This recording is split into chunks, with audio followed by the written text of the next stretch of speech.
Alors avoir une capacité à communiquer avec les autres, c'est vraiment important pour créer des liens et créer des relations avec les autres. En entreprise, il est vraiment important de se créer un réseau. Et un réseau, ça ne se crée pas du jour au lendemain. Ça se crée tous les jours en fait en ayant des petites interactions avec des personnes qu'on rencontre. Et petit à petit, ces petites interactions, ça peut être des choses un peu stupides qu'on partage à la machine à café, et bien avec le temps, ça va se transformer en une relation de confiance et peut-être même une relation d'amitié. Et toutes ces relations, elles vont un jour ou l'autre servir à ta carrière. Peut-être que une personne va t'aider peut-être à trouver un nouveau travail, va t'aider à entrer dans un nouveau service dans ta société. Enfin, toutes ces personnes, en fait, tout ce réseau que tu vas te créer, va te permettre d'évoluer dans ta carrière. Alors, interagir avec les autres, c'est quelque chose qui n'est pas forcément facile pour tout le monde. Voilà, il y a des personnes qui sont très à l'aise avec ça naturellement, qui sont capables de parler pendant des heures et des heures sans se fatiguer. Il y a d'autres personnes à qui ça coûte un petit peu plus de travail et sont obligés un petit peu plus de se forcer. Et il y a même certaines personnes qui pensent que justement elles ne sont pas intéressantes. Elles ne sont pas assez intéressantes pour interagir avec certaines personnes. Alors si c'est ton cas, il faut que tu comprennes que c'est une croyance limitante. Tu t'es convaincu avec le temps que toi, ta personne, elle n'est pas intéressante, qu'elle ne va pas intéresser les gens et que tu seras incapable d'avoir une conversation intéressante avec les gens. Alors il faut vraiment que tu débloques cette pensée. Il faut que tu convainc toi-même qu'en fait, c'est pas du tout, c'est pas parce qu'en ce moment, tu as un petit peu plus de mal peut-être à communiquer que ta personne n'est pas du tout capable de bien communiquer avec les gens.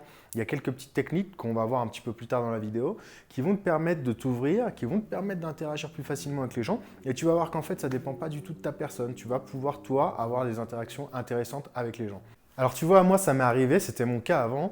J'étais persuadé que pour parler avec certaines personnes, des personnes peut-être que je voyais moi un peu très intéressantes, je me suis dit, ah, moi j'ai pas le niveau pour parler avec elles, je vais les ennuyer, ça va pas être intéressant ce que je vais leur dire.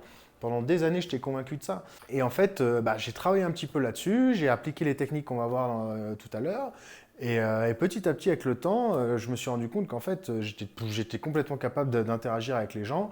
Et aujourd'hui, j'ai aucun problème pour communiquer. Je trouve ça même facile. Donc tu vas voir que toi aussi, tu vas pouvoir appliquer toutes ces techniques et ça va vraiment révolutionner ta vie. Alors la chose fondamentale que tu dois vraiment avoir assimilée, c'est que dans une conversation, il faut en dire le plus possible. Il faut donner à la personne en face de toi la possibilité de réagir. Alors en fait, tu vois, il y a deux types de personnes dans la vie. Il y a les personnes qui arrivent vraiment à discuter, à parler avec aisance, et il y a les personnes qui sont plus faites pour écouter et qui ne sont pas aussi à l'aise à l'oral. Donc si toi, tu es une des personnes qui n'est pas très à l'aise à l'oral, bah, la technique, c'est de faire parler l'autre. Et pour faire parler l'autre, si c'est toi qui engages la conversation, il faut bien commencer avec quelque chose, il faut lui donner l'opportunité de rebondir. Et tout de suite, la personne va rebondir et va parler d'autre chose, et tu vas pouvoir continuer la conversation avec elle. Donc le cas classique, c'est vraiment quand on te demande ce que tu fais dans la vie, ou en tout cas ce que tu fais, dans quel service tu travailles dans la société. Voilà, donc moi dans mon cas, je suis dans la sécurité informatique. Donc si on me demande et que je dis ah bah je travaille en sécurité informatique, il va y avoir un gros silence et la personne en face va partir, va me dire ok, on se voit plus tard.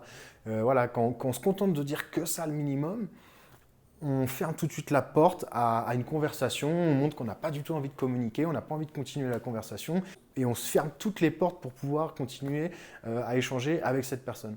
Alors en reprenant cet exemple, tu vois, si tout de suite je dis ouais, je suis en sécurité informatique, mais ça ne me passionne pas trop, c'est un travail comme un autre pour payer le loyer. Par contre, à côté de ça, je suis passionné par le web, j'ai un blog, j'ai un site de recettes de cuisine, je vends des pages internet à des entreprises. Là, ça va tout de suite donner beaucoup plus d'opportunités à la personne de rebondir. La personne peut me dire ah, tu fais des pages internet justement, tiens, j'ai un petit business, là j'ai besoin d'une page, est-ce qu'on peut en parler?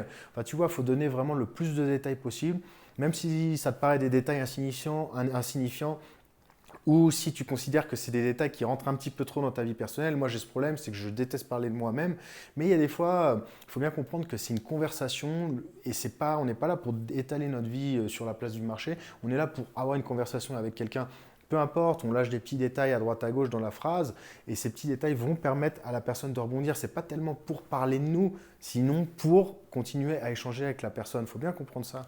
Donc n'hésite vraiment pas à donner des détails le plus possible, à faire des phrases les plus longues possibles, à parler le plus possible pour donner le plus possible d'opportunités à la personne d'interagir avec toi sur ce que tu auras dit. Donc un truc important, c'est vraiment de communiquer des émotions positives, de communiquer des choses qui te passionnent, des choses qui t'intéressent. Si tu dis juste «Ah, bah, je travaille dans tel domaine, mais ça te fait chier et ça se voit», eh ben, ça ne va pas du tout donner envie à la personne d'interagir. Par contre, si elle sent que tu as une attitude positive, si elle sent une positivité dans ce que tu dis, ça va tout de suite l'inciter à continuer à parler avec toi.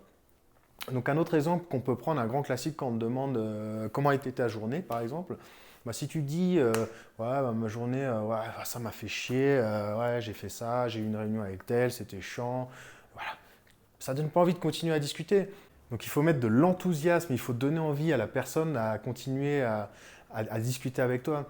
Il faut raconter quelque chose de génial qui t'est arrivé dans ta journée. Il faut dire ah bah, j'ai travaillé sur tel projet avec telle personne, ah, c'était cool, j'ai adoré, je suis passionné par ce sujet.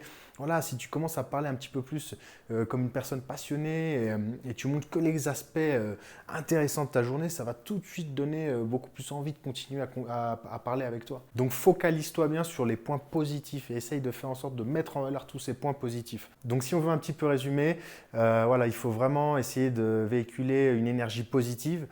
Il faut mettre de l'enthousiasme dans ce qu'on dit et il ne faut pas hésiter à donner le plus de détails possible. Il faut vraiment s'enlever les filtres qu'on a dans la tête qui nous font croire que ce qu'on va dire, c'est pas forcément intéressant, c'est des petits détails insignifiants. C'est justement tous ces petits détails qui vont faire la différence et qui vont permettre à la personne en face de rebondir sur ce qu'on est en train de dire.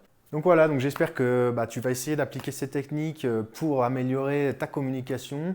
Tu vas voir que c'est vraiment pas compliqué, on peut tous appliquer ces petites techniques au quotidien. Et si tu essaies de les appliquer dès demain, je peux t'assurer que tu vas voir la différence et tu vas tout de suite prendre confiance en toi et tu vas avoir une meilleure interaction avec les gens et forcément ta vie professionnelle va aller de mieux en mieux avec le temps. Donc voilà, si tu as aimé cette vidéo, n'hésite pas à t'abonner à la chaîne et on se retrouve dans la prochaine vidéo. Ciao, ciao!